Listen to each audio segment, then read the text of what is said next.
Welcome to Nirmala accountancy classes. मेरा नाम मिथिलेश सिंह है। आज भी हम लोग रेशियो एनालिसिस में ही प्रॉफिटेबिलिटी रेशियोज की बात करेंगे। प्रॉफिटेबिलिटी रेशियोज क्या है? प्रॉफिटेबिलिटी रेशियोज मेजर करता है फॉर्म कितना इफिशिएंटली ऑपरेट हो रहा है। जो भी आउटसाइडर्स हैं उनको मूलतः फर्म के एफिशिएंटली ऑपरेशन से ही मतलब होता है, क्योंकि वो चाहते हैं कि अधिक से अधिक उनको फर्म को प्रॉफिट हो और उनका जो स्टेक है उसके अनुसार उनको हिस्सा फर्म के प्रॉफिट से मिले। क्लियर है? प्रॉफिटेबिलिटी रेशियोज के अंतर्गत कई रेशियोज आते हैं। उनमें प्रमुख जो हैं उनके बारे में हम लोग एक एक करके बात करेंगे। सबसे पहले ग्रॉस प्रॉफिट रेशियोज है। ग्रॉस प्रॉफिट हम लोग जानते हैं कैसे निकाला जाता है। 11th में हम लोगों ने पढ़ा है। जो ग्रॉस रेवेन्यू हमारा है, नेट ग्रॉस रेवेन्यू, उसमें से cost of revenue from operations goods sold को घटाने के बाद ग्रॉस प्रॉफिट मिलता है। ग्रॉस प्रॉफिट रेशियो का फॉर्मूला क्या है? Gross profit by net revenue from operations और सेल्स, जिसको कहते हैं नेट सेल्स, इनटू 100। ये जितना प्रॉफिटेबिलिटी रेशियोज है उसको परसेंटेज में व्यक्त किया जाता है, तो इनटू 100 निश्चित रूप से करते हैं। अब नेट आरएफओ क्या है? रेवेन्यू फ्रॉम ऑपरेशंस या सेल्स क्या है? कैश आरएफओ और सेल्स प्लस क्रेडिट आरएफओ और सेल्स माइनस आरएफओ और सेल्स रिटर्न। ये करने से हमको नेट रेवेन्यू फ्रॉम ऑपरेशंस आ जाता है। जो कैश आरएफओ है प्लस क्रेडिट आरएफओ, दोनों को जोड़ने और उसमें से आरएफओ रिटर्न घटाने से हमको नेट आरएफओ मिलता है। ग्रॉस प्रॉफिट हमेशा हम कैसे निकालते हैं? आरएफओ से सेल, आरएफओ या सेल्स से कॉस्ट ऑफ आरएफओ या सेल्स माइनस करने के बाद हमको ग्रॉस प्रॉफिट मिल जाता है। क्लियर है? बहुत ही सिंपल फार्मूला है। आइडियल रेशियो क्या होता है ग्रॉस प्रॉफिट रेशियो का? High ratio is better. जितना ही हाई रेशियो हो उतना ही बेटर कहा जाता है। जितना ग्रॉस प्रॉफिट ज़्यादा होगा, आपके पास अधिक से अधिक पैसा होगा ऑपरेटिंग एक्सपेंसेस को टॉलरेट करने का, और आपकी नेट प्रॉफिट भी ज़्यादा होगी। नेक्स्ट है ऑपरेटिंग रेशियोज। ऑपरेटिंग रेशियो क्या बताता है? ऑपरेटिंग रेशियो ये बताता है कि फर्म का ऑपरेटिंग कॉस्ट कितना है नेट आरएफओ की तुलना में या नेट सेल्स की तुलना में। फर्म का ऑपरेटिंग कॉस्ट कितना है ये बताता है। इसका फॉर्मूला है operating cost by net RFO और सेल्स इनटू 100, और cost of revenue from operations plus operating expenses, दोनों को मिला करके ऑपरेटिंग कॉस्ट होता है, by net revenue from operations और नेट सेल्स। ये ऑपरेटिंग रेशियो का फॉर्मूला है।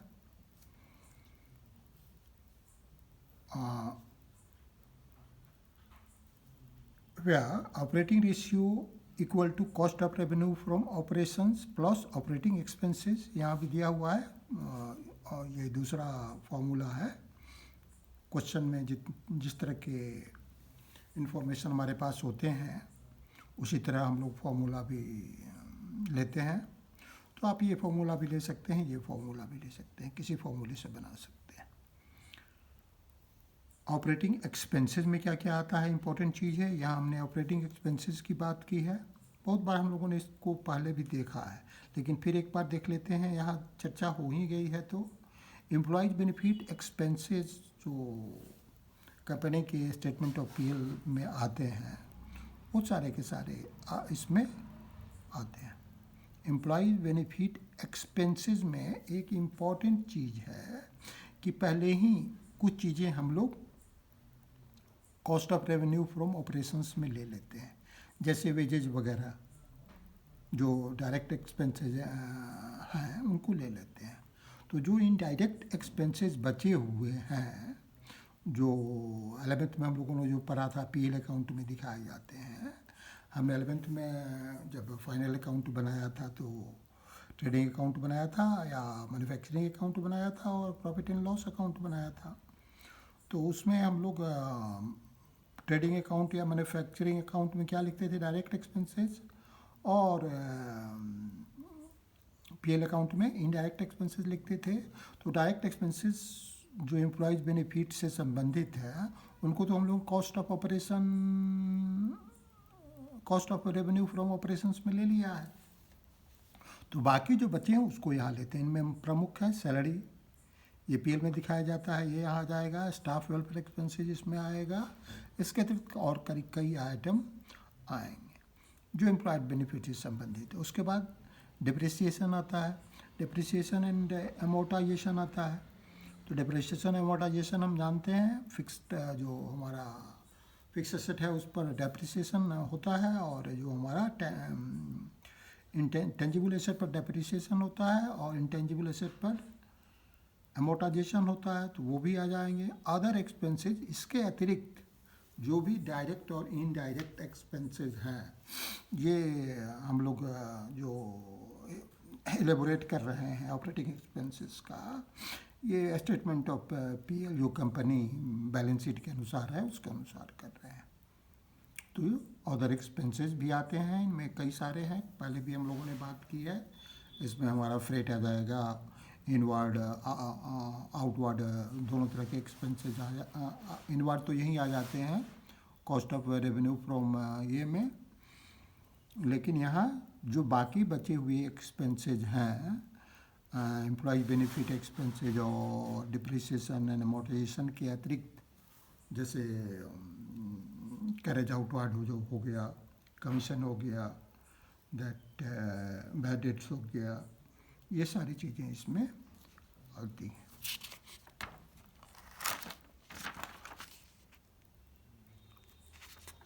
अच्छा, अदर एक्सपेंसेस में क्या क्या आता है इसका भी डिटेल हमने कर दिया है आपकी सुविधा के लिए। अदर एक्सपेंसेस में सेलिंग एंड डिस्ट्रीब्यूशन एक्सपेंसेस आता है, जैसे advertisement, discount, commission, bad debts ETC, plus office and administrative expenses आता है। इसमें postage, stationery, telephone and mobile charges, rent, printing charges, repairs,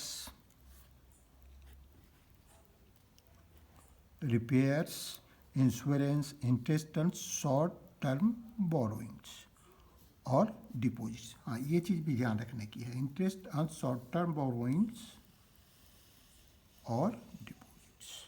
long term का इंटरेस्ट, लॉन्ग टर्म बोरोइंग्स या deposit पर जो इंटरेस्ट होगा वो इसमें नहीं आएगा अदर एक्सपेंसेस में, लेकिन शॉर्ट टर्म ये अदर एक्सपेंसेस के अंतर्गत जो ऑपरेटिंग एक्सपेंसेस हम लोग कैलकुलेट कर रहे हैं, तो अदर एक्सपेंसेस में नहीं आएगा, लेकिन शॉर्ट टर्म जो बोरोइंग्स पर इंटरेस्ट होगा वो आएगा।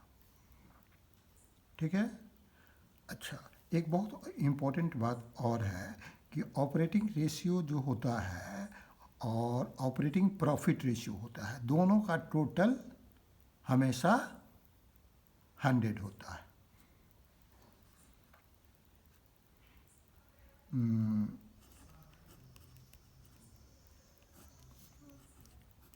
Operating ratio plus operating profit ratio is equal to हमेशा 100 होता है।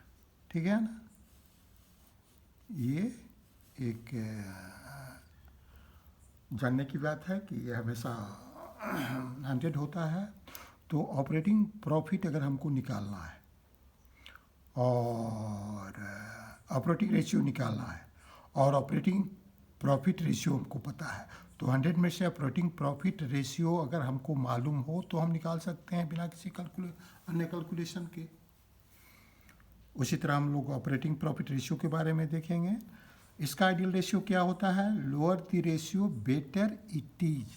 यहाँ ध्यान देने की बात है, ये लोअर जितना कम होता है उतना ही सही होता है। हायर की बात यहाँ नहीं है।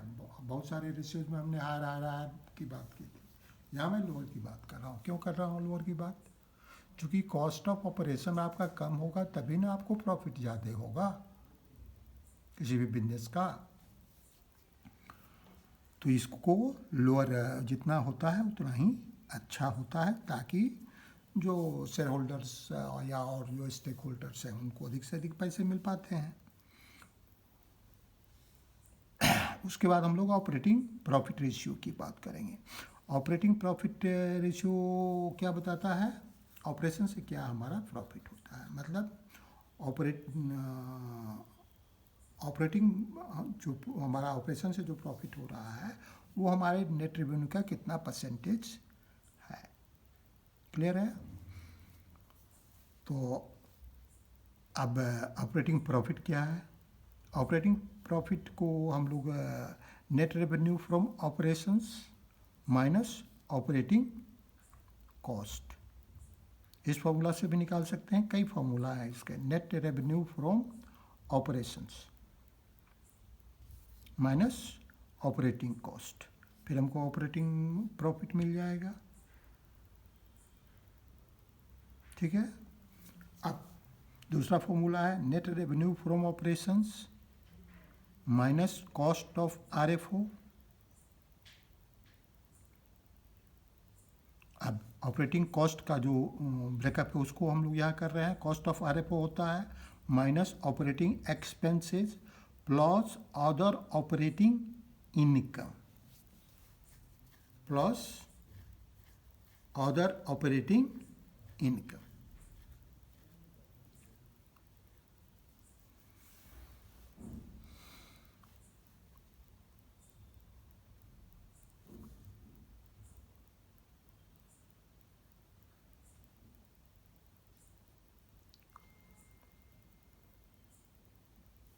Plus other operating income.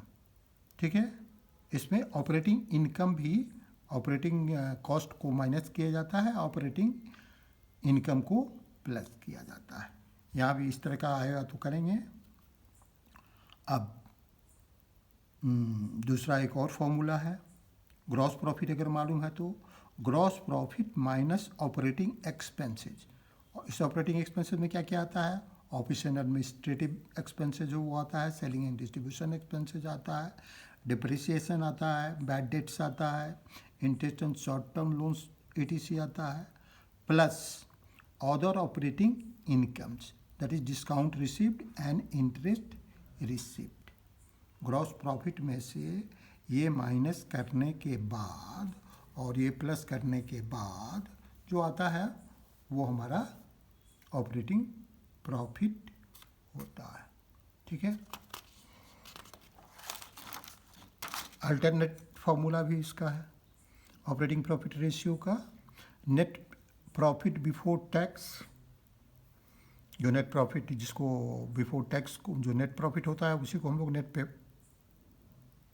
Net profit before tax, tax के पहले, और प्लस नॉन ऑपरेटिंग एक्सपेंसेज, उसमें नॉन ऑपरेटिंग एक्सपेंसेज को प्लस करते हैं, minus non operating income.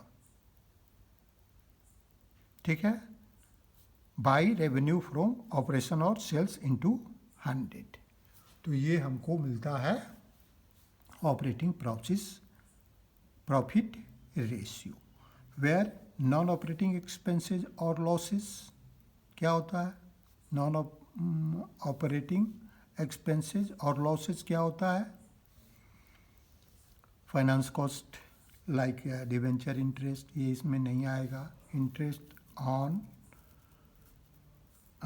Long term loans, other non-operating expenses, losses like loss on sale of assets, investments, primary expenses, return of etc.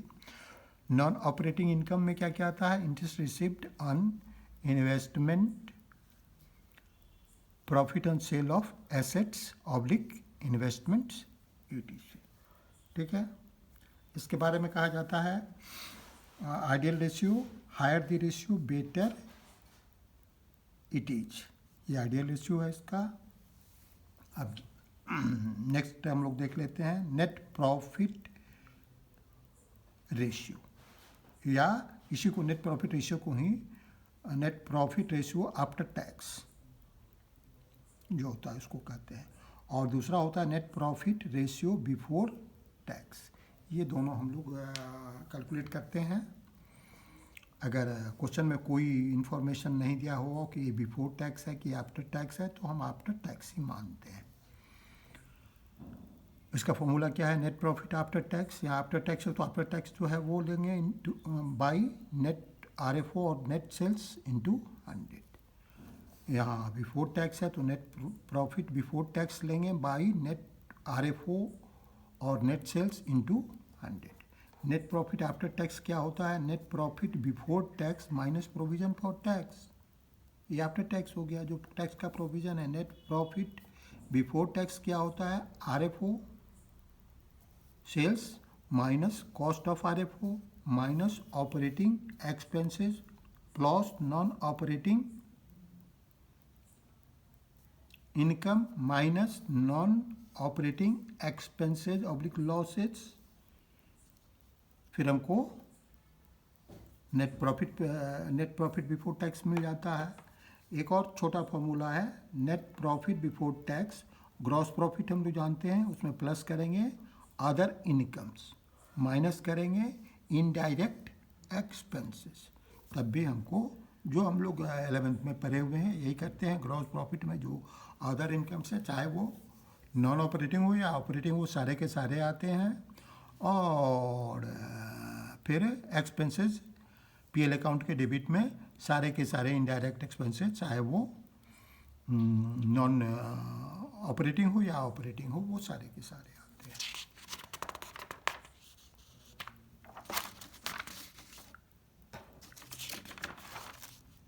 जिसका भी वही that ये होगा आपका आइडियल रेशियो, वही होगा higher is the better,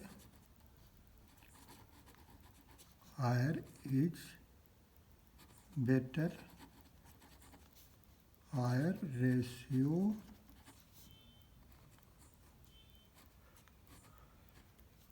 ratio is better. ठीक है, अब हम लोग बात करते हैं, एक बहुत ही इम्पोर्टेंट है ये रिटर्न एंड इन्वेस्टमेंट। कई बार पूछा जाता है और ये आपको लंबे बहुत दिनों तक पढ़ना पड़ेगा। 11th में तो है ही, 12th में तो है ही, इसके बाद भी और आगे सीए बीकॉम एमकॉम पढ़ेंगे आपको, ये इसके बारे में बार बार पूछा जाता है। रिटर्न एंड इन्वेस्टमेंट, या इसको दूसरा नाम भी है आरओआई कहते हैं, या दूसरा नाम है रिटर्न ऑन कैपिटल एम्प्लॉयड। ये बताता है कि हमारे जितना ओवरऑल रिटर्न क्या है, प्रॉफिटेबिलिटी क्या है किसी भी फॉर्म का।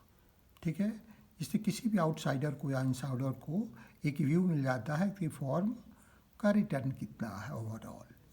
इसको हम लोग निकालने का तरीका है net profit before interest tax and dividend, tax and dividend by capital employed. बहुत बार डिविडेंड की चर्चा नहीं रहती है, और तो हम डिविडेंड नहीं भी ले सकते हैं। Net profit before interest and tax भी लिख सकते हैं by capital employed into 100। Capital employed कैसे निकालते हैं? कैपिटल एम्प्लॉयड हम दो तरीके से निकालते हैं, एक इक्विटी एंड लायबिलिटीज साइड के इंफॉर्मेशन से और दूसरा एसेट साइड के इंफॉर्मेशन से। तो इक्विटी एंड लायबिलिटी साइड के इंफॉर्मेशन से कैसे निकालते हैं? Share holders fund plus long term debts, less non trade investment. Non trade investment क्या है, कि इंपॉर्टेंट चीज़ है, अभी इसकी चर्चा करते हैं। Under non current investment, non current investment asset side में होता है, उसमें ट्रेड इन्वेस्टमेंट होता है, और दूसरा नॉन ट्रेड इन्वेस्टमेंट होता है। अब ट्रेड इन्वेस्टमेंट क्या होता है, नॉन ट्रेड इन्वेस्टमेंट क्या होता है, अभी हम लोग बात करेंगे। दूसरा जो है वो कैपिटल एम्प्लॉयड, और दूसरा जो फॉर्मूला है ये एसेट बेस्ड है।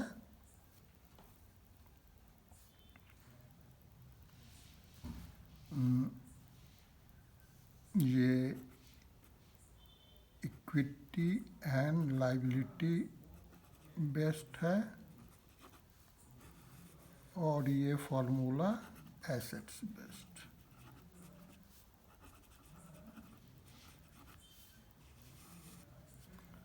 इसमें non current assets plus less non trade investment इसमें भी करते हैं, plus working capital. Plus working capital के क्या मतलब है, करंट एसेट दिया रहता है एसेट साइड में, उसमें से करंट लायबिलिटीज माइनस कर लेते हैं। अगर इसको दूसरे तरीके से आपको लिखना है तो आप लिख सकते हैं इस फॉर्मूला को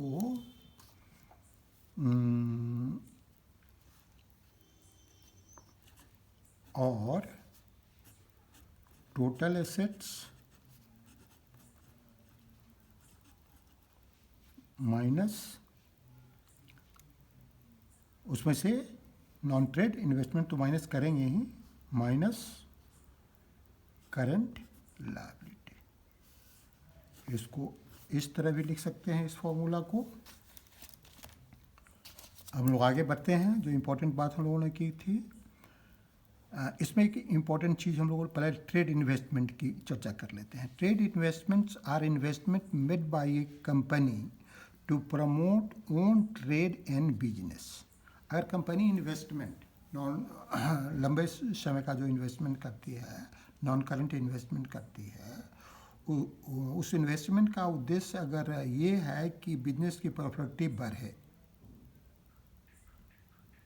तो ऑपरेशन की कंपनी के ऑपरेशन की प्रॉफिटिविटी बढ़े, तो उसको हम लोग ट्रेड इन्वेस्टमेंट करते हैं। लेकिन कुछ इन्वेस्टमेंट ऐसे भी होते हैं जिनका ऑब्जेक्टिव जो होता है वो ऑपरेटिंग एक्टिविटीज़ के अतिरिक्त कुछ और होता है ना, वो कुछ नॉन ऑपरेटिंग उद्देश्य के होते हैं, इसीलिए उनको नॉन ट्रेड इन्वेस्टमेंट कहा जाता है। और उनको जब हम ओवरऑल रिटर्न कैलकुलेट करते हैं तो उनको इंक्लूड वैसे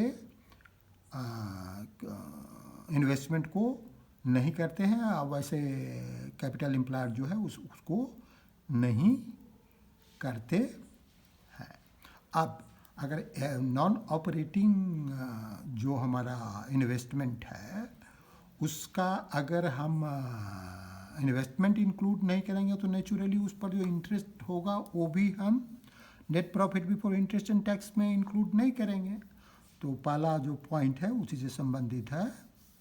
first, interest on non trade investment is deducted from net profit before interest tax and dividend, उसको घटा लिया जाता है। जब हम क्वेश्चन करेंगे तो ये ज़्यादा क्लियर होगा, तो उनको घटा लिया जाता है। इसका भी दैट आइडियल रेशियो है higher is better. Ideal ratio है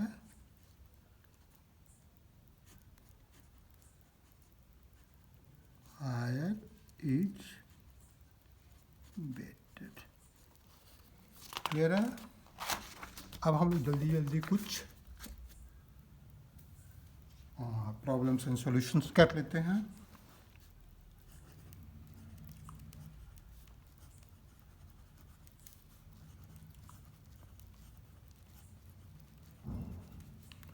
सबसे पहला प्रॉब्लम हम लोग लेते हैं 81।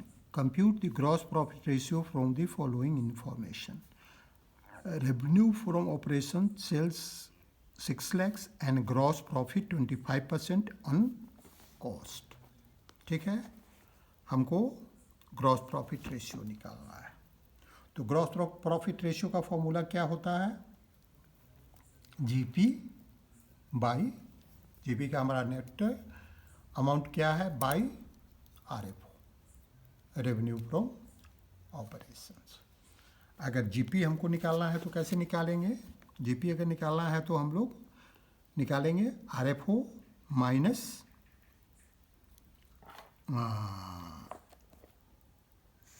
कॉस्ट ऑफ आरएफओ, तो हमको जीपी मिल जाएगा। तो पहले तो हम लोग इंफॉर्मेशन को लिख लेते हैं। क्या क्या इंफॉर्मेशन हमारे पास है? इंफॉर्मेशन है revenue from operation, question number 81। RFO हमारा कितना है? ₹6 लाख है। और दैट जीपी ग्रॉस प्रॉफिट क्या है? 25% ऑन कॉस्ट, 25% ऑन कॉस्ट। ठीक है, तो इसको कैसे सॉल्व करेंगे? हमको तो आरएफओ पता है, तो कॉस्ट ऑफ आरएफओ निकालना पड़ेगा, तब हमको जीपी पता चलेगा।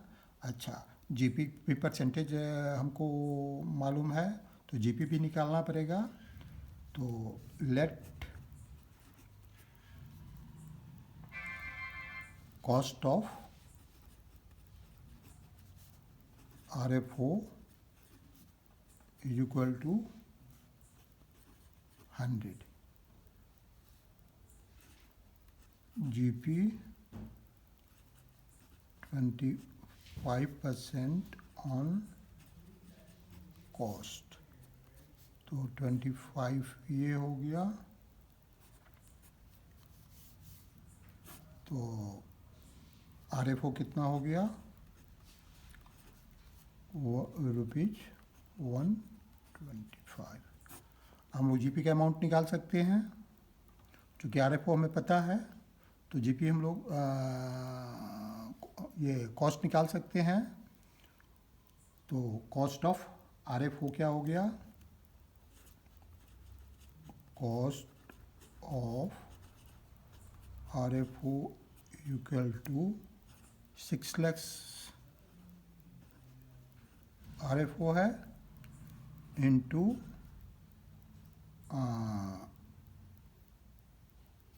अगर आरएफओ 125 है तब कॉस्ट 100 है, तो हम लोग क्या करेंगे? 100 और 125, ठीक है। हमको आरएफओ चूँकि पता है, हमको कॉस्ट निकालना है, तो आरएफओ अगर 6 लाख है और कॉस्ट 100 है और आरएफओ ये है, तो 6 लाख डिवाइडेड बाई 125 इंटू 100 हो जाएगा, तो ये आ जाएगा हमारा दैट इज 4,80,000। ये हमारा कॉस्ट और आरएफ हो गया। तो जीपी हम निकाल सकते हैं। ग्रॉस प्रॉफिट क्या हो जाएगा? ग्रॉस प्रॉफिट हमारा हो जाएगा RFO minus cost of RFO. तो आरएफओ हमारा कितना है? 6 लाख है और कॉस्ट 4,80,000 है, तो ये हो गया 1,20,000, 1,20,000 जीपी हो गया। अब जीपी आर क्या होगा, GP ratio, gross profit ratio equal to GP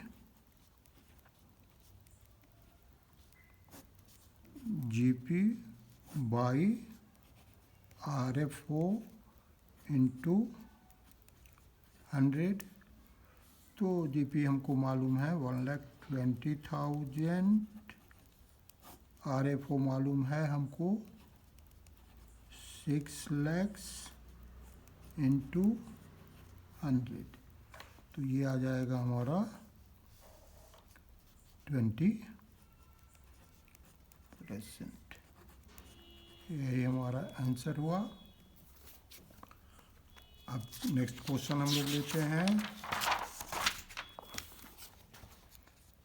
question number 88। Opening stock 60,000, closing stock 80,000, stock turnover ratio 6 times, selling price is 25% above cost, calculate the gross profit ratio and gross profit। Gross profit ratio भी निकालना है, gross profit भी निकालना है, ठीक है। तो ये सारे इंफॉर्मेशन हमको दिए हुए हैं, क्या क्या दिए हुए हैं। क्वेश्चन नंबर हमारा 88 है। ओपनिंग स्टॉक कितना है हमारा, ₹60,000, क्लोजिंग स्टॉक रुपीज़, एग्जाम में आपको लिखने की ज़रूरत नहीं है ये सारी इन्फॉर्मेशन, लेकिन कंसंट्रेशन के लिए। और स्टॉक टर्नओवर रेशियो क्या है हमारा, यहाँ स्टॉक टर्नओवर रेशियो लिखा है तो इसलिए मैं वही लिख देता हूँ, turn over ratio, inventory turnover भी कहते हैं, इक्वल टू 6 times है। और सेलिंग प्राइस 20% एबव कॉस्ट है, सेलिंग प्राइस 20% एबव कॉस्ट, ठीक है। अब हमको इतने ही इंफॉर्मेशन है, लेकिन हमको निकालना है जीपी और जीपीआर दोनों। तो सबसे पहले जानते हैं कि एवरेज स्टॉक का क्या फॉर्मूला होता है। चूँकि एवरेज स्टॉक से हमको क्या फ़ायदा होगा, हमको कॉस्ट ऑफ RFO मिल जाएगा। जो इन्फॉर्मेशन हमारे पास है, एवरेज इन्वेंट्री बराबर क्या होता है, opening stock plus closing stock by 2। अब एवरेज इन्वेंट्री भी हमको नहीं पता है, ठीक है, लेकिन ओपनिंग स्टॉक पता है कितना है 60,000, क्लोजिंग स्टॉक भी पता है 80,000 बाई 2। तो हमको 70,000 मिल गया एवरेज स्टॉक। अब 17,000 हमको एवरेज स्टॉक मिल गया, तो हम कॉस्ट ऑफ RFO भी निकाल सकते हैं, क्योंकि एक और फार्मूला हमको पता है,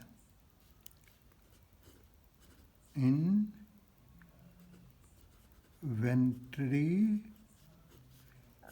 देखिए कैसे पिछले फॉर्मूलाज का एप्लीकेशन यहाँ हो रहा है। जो टर्नओवर रेशियो में फॉर्मूला हम लोगों ने पढ़ा है उसका यहाँ उपयोग हो रहा है। Cost of revenue from operations होता है बाई एवरेज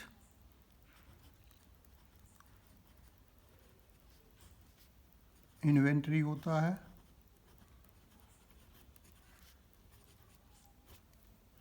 अब स्टॉक टर्नओवर, इसी को इन्वेंट्री टर्नओवर कहते हैं, स्टॉक लिखें या इन्वेंट्री लिखें।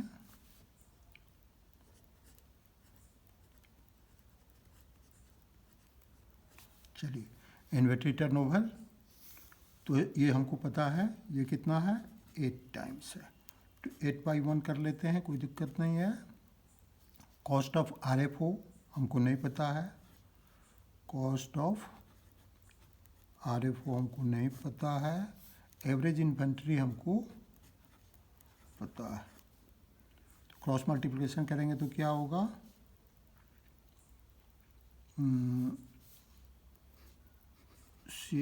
Cost of RFO equal to हो जाएगा 70,000 इंटू 8 इक्वल टू ये 4,20,000 हो जाएगा,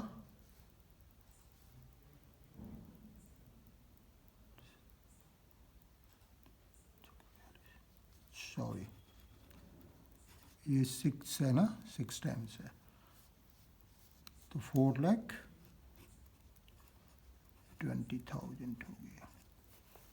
CRFO पता हो गया, अब सेलिंग प्राइस हम पता कर सकते हैं, कोई दिक्कत नहीं है, इसलिए कि 25% above selling price 20% above cost है, 20% अबव कॉस्ट है, तो हाँ आप RFO भी पता लगा सकते हैं, RFO इक्वल टू 4,20,000 इंटू 120/100, ठीक है। ये हमने किया कि अगर हमारा CRFO 100 है तो 20 हमारा अबव है जो RFO है, तो 100 + 20 120 हुआ, तो 120/100 आ जाएगा, चूँकि 100 हमारा RFO है तो दैट कॉस्ट है, तो RFO हमारा कितना होगा, चूँकि कॉस्ट इतना है, तो ये हमारा आ जाएगा 5,25,000, 5,25,000। अब हमको क्या मिल गया, हमको क्या क्या निकालना था, दो चीज़ें निकाल दी थी, एक तो निकालना था ग्रॉस प्रॉफिट रेशियो और ग्रॉस प्रॉफिट भी निकालना था, तो GP हमारा क्या हो जाएगा,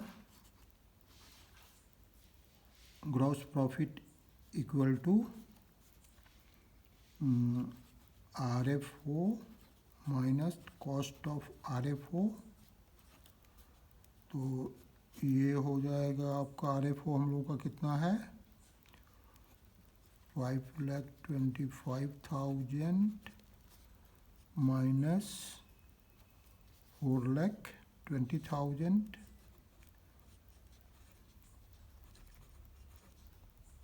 4,20,000 1,05,000 हो गया,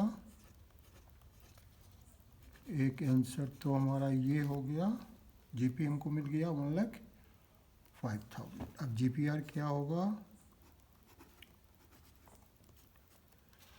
GP बाई RFO इंटू 100, तो इक्वल टू क्या हो जाएगा, GP हमारा है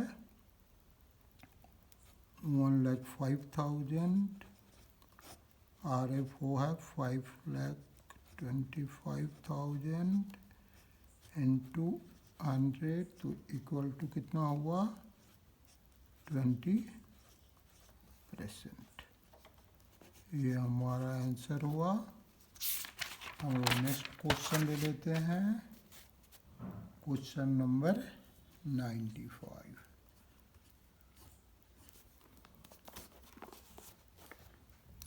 क्वेश्चन नंबर 95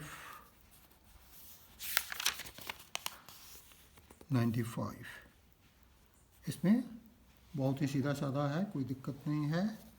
इसमें हम लोगों को कंप्यूट ऑपरेटिंग रेशियो और operating profit ratio from the following information, इनसे हमको ऑपरेटिंग रेशियो निकाला है, ऑपरेटिंग प्रॉफिट रेशियो, ये दोनों चीज़ें निकालना है। ठीक है, तो ऑपरेटिंग रेशियो ये इसको कॉपी करने की ज़रूरत नहीं है, जैसे दूसरे क्वेश्चन में करते थे, क्योंकि डिटेल इंफॉर्मेशन है।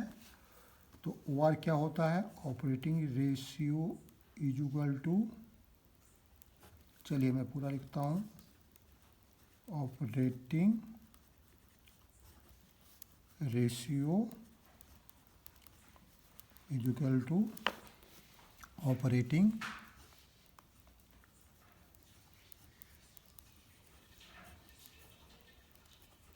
Cost by RFO। ठीक है, या इसको दूसरे तरीके से जो क्वेश्चन में हमको इन्फॉर्मेशन उसके अनुसार लिख सकते हैं,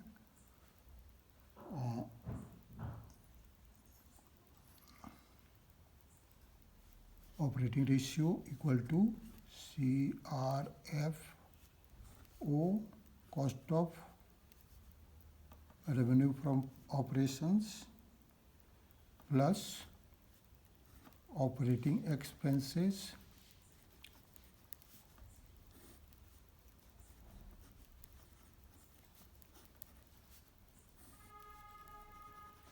अभी हम लोगों ने फॉर्मूला पढ़ा है, by RFO।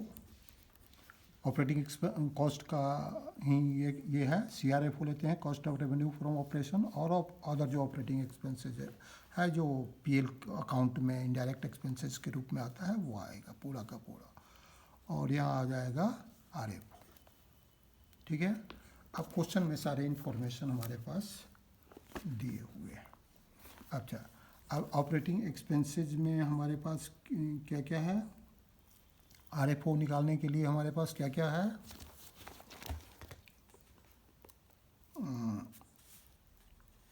Gross revenue from operations हमारे पास है, रेवेन्यू फ्रॉम ऑपरेशंस हमारे पास है, तो इसमें से ये माइनस करेंगे तो हमको RFO मिल जाएगा। Cost of revenue from operations भी हमारे पास है, फाइनेंस कॉस्ट, डिवेंचर इंटरेस्ट है, डेप्रिसिएशन है, profit and sale of investment है, अदर एक्सपेंसेस में एडमिनिस्ट्रेटिव एक्सपेंसेस है, सेलिंग एंड डिस्ट्रीब्यूशन एक्सपेंसेस है, जनरल एक्सपेंसेस है, loss on sale of fixed assets है।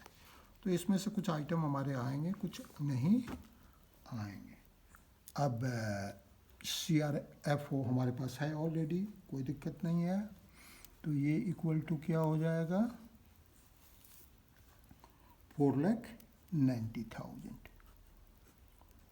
4,90,000 क्वेश्चन में दिया हुआ है, प्लस 4,90,000 CRFO दिया हुआ है। अब प्लस ऑपरेटिंग एक्सपेंसेस में क्या क्या आएगा, जो हम लोगों ने अभी देखा था, फाइनेंस कॉस्ट, डिवेंचर इंटरेस्ट नहीं आएगा, डेप्रिसिएशन आएगा 50,000, तो ये 50,000, profit and sale of investment नहीं आएगा, ये नॉन ऑपरेटिंग इनकम है, ये नॉन ऑपरेटिंग एक्सपेंस है। अदर एक्सपेंसेस में एडमिनिस्ट्रेटिव एक्सपेंस आएगा, plus 80,000, selling and distribution expenses आएगा, प्लस 1 लाख, जनरल एक्सपेंसेस आएगा, प्लस 30,000। ठीक है, loss on sale of fixed assets नहीं आएगा, क्योंकि एक नॉन ऑपरेटिंग एक्सपेंसेस है। और RFO हमको पता है, RFO हमको कैसे पता है, या GRFO में से ये RFOR अगर ये कर लेंगे तो ये 9,40,000 माइनस 40,000 तो ये आएगा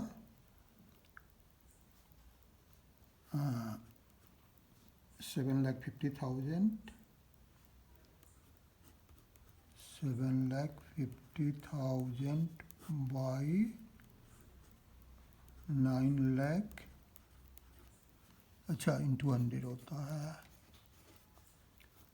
इंटू सब परसेंटेज में व्यक्त किया, सॉरी, इंटू 100, तो इंटू 100 इक्वल टू क्या होगा, ये आएगा 83.33%। ये हमारा ऑपरेटिंग रेशियो हो गया। ये क्वेश्चन का पार्ट नंबर 1 हुआ। अब दूसरा operating profit ratio.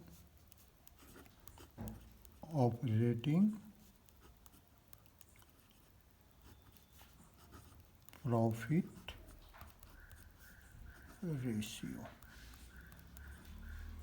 Operating profit ratio में क्या आता है, ऑपरेटिंग प्रॉफिट रेशियो का फॉर्मूला है operating profit minus RFO into 100, तो operating profit by RFO into 100। Operating profit क्या है, ऑपरेटिंग प्रॉफिट हम कैसे निकालेंगे, ऑपरेटिंग प्रॉफिट हम निकाल सकते हैं, ग्रॉस नेबरहुड प्रॉफिट हमको पता है, और हम लोग अगर हम लोग ग्रॉस प्रॉफिट में से अगर ऑपरेटिंग एक्सपेंसेज को माइनस कर देंगे और अगर ऑपरेटिंग एक्सपेंस इनकम कोई है प्लस कर देंगे तो हमको ऑपरेटिंग प्रॉफिट मिल जाएगा। तो ऑपरेटिंग प्रॉफिट हमारा क्या हो जाएगा, और इसको लिख सकते हैं जो क्वेश्चन हमारा है, ऑपरेटिंग प्रॉफिट कैसे निकालेंगे, operating profit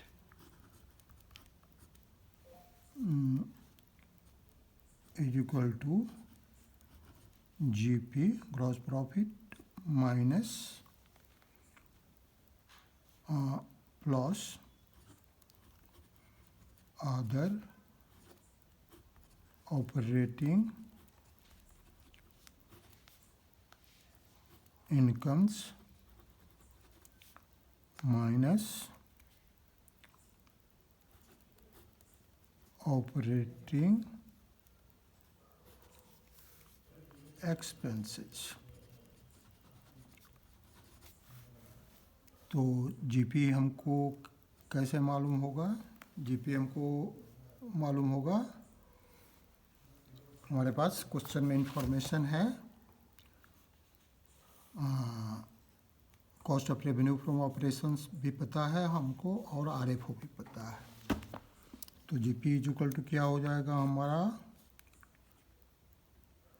9,40,000 minus 40,000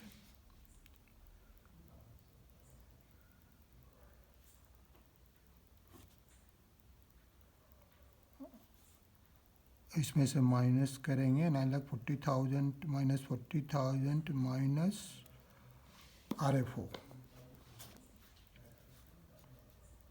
minus CRO 4,90,000 4,90,000, ये जीपी निकालने के लिए है। उसके बाद जीपी निकालने के लिए ये कॉस्ट है, कॉस्ट ऑफ ये नेट आरएफओ है, उसमें से कॉस्ट माइनस हमने किया, ये जीपी निकल गया, प्लस करेंगे इसमें अदर ऑपरेटिंग इनकम्स। तो अदर ऑपरेटिंग इनकम्स में क्या क्या है, कुछ नहीं है,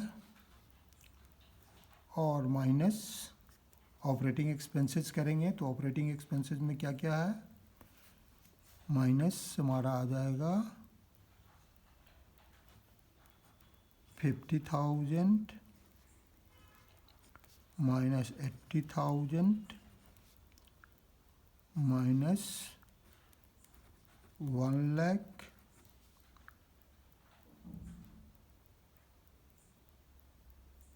माइनस 30,000। ठीक है, बाई आरएफओ कितना हो गया हमारा,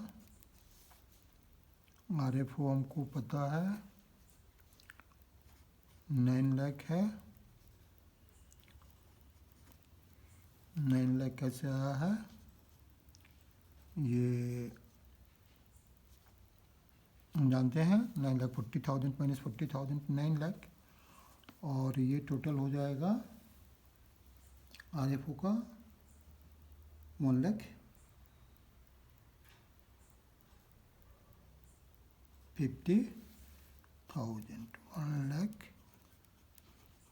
1,50,000 by 9 lakh,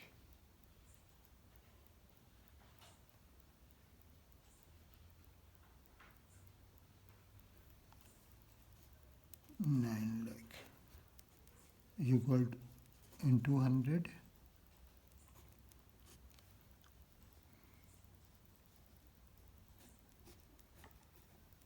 into 100 equal to क्या हो जाएगा,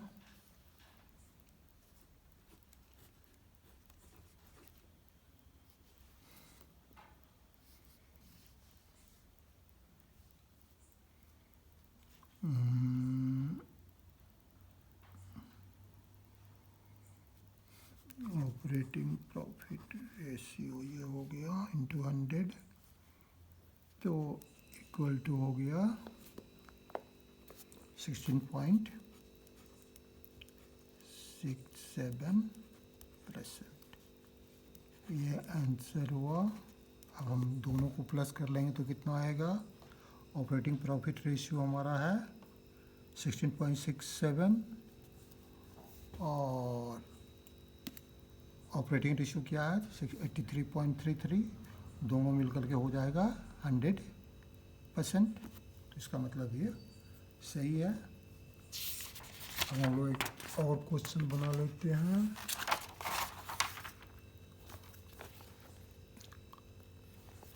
जल्दी से एक और क्वेश्चन बना लेते हैं।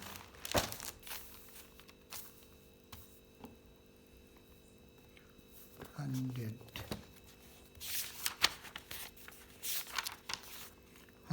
net profit after interest but before tax is 1,50,000। ठीक है, आफ्टर इंटरेस्ट दिया हुआ है बट बिफोर टैक्स है 1,50,000। 12% long term debt rupees 4,50,000। Share capital 2 lakh. Reserve and surplus 60,000। Compute return on investment if tax rate is 50%। ठीक है, तो net profit after interest but before tax दिया हुआ है। Question number 100, net profit after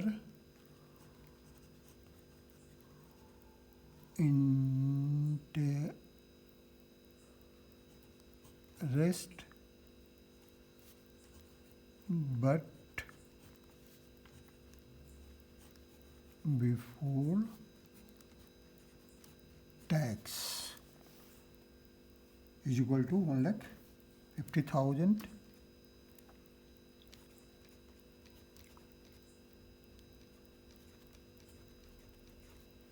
अच्छा, अब इसमें हम लोग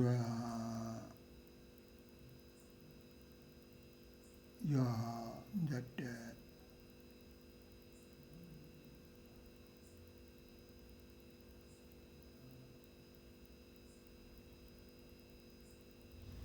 net profit after interest but before tax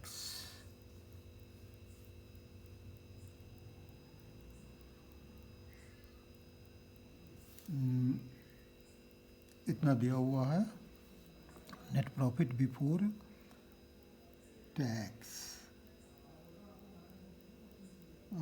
मतलब टैक्स इसमें से भी काटा नहीं गया है। तो इसमें क्या प्लस करेंगे, प्लस करेंगे इंटरेस्ट ऑन 12%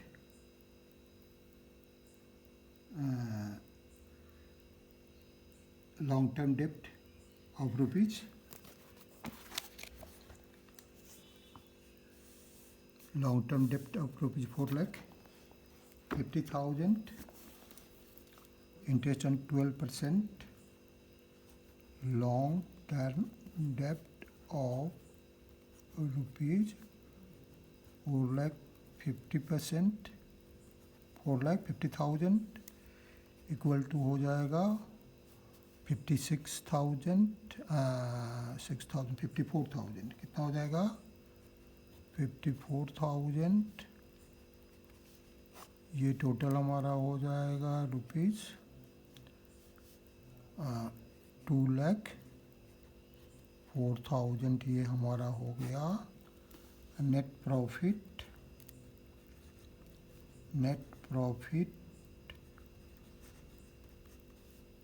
बिफोर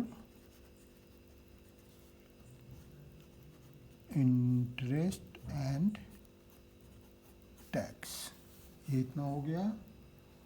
और शेयर कैपिटल हमको पता है, कैपिटल एम्प्लॉयड में क्या क्या होता है, capital employed is equal to capital employed में equal to shareholders fund plus reserve and surplus. तो शेयर होल्डर्स फंड में हमारा 2 लाख रुपीज़ दिया हुआ है क्वेश्चन में, शेयर होल्डर्स फंड में हमारा शेयर कैपिटल 2 लाख दिया, रिजर्व एंड सरप्लस 60,000 दिया हुआ, तो ये 2 लाख हो गया प्लस रिजर्व एंड सरप्लस 60,000 दिया हुआ, तो ये इक्वल टू हो गया 2,60,000। ROI क्या होता है,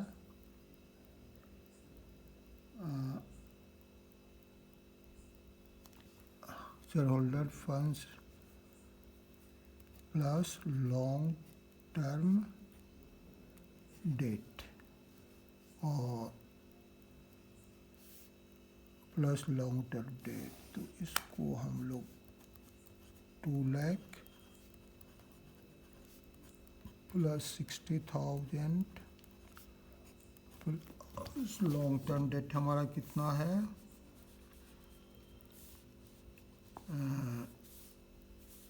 लॉन्ग टर्म डेट हमारा 4,50,000 है, पहले ही पता है हम लोग को 4,50,000 है, तो ये इसमें आएगा 4,50,000, तो ये आ जाएगा 2,60,000 4 to 6 7,10,000।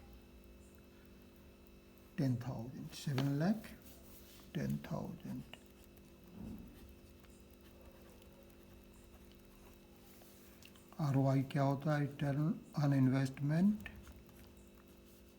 Is equal to profit before interest and tax, profit before interest and tax by capital employed. Profit before interest and tax हमारा कितना था, profit after interest but before tax इतना था, इंटरेस्ट इतना होगा तो इतना आ गया था, तो ये हमारा 2,04,000 बाई 7,10,000। अच्छा, 200 इंटू 100, तो ये आएगा हमारा 28.73%। यही हमारा आंसर हुआ 100 नंबर क्वेश्चन का।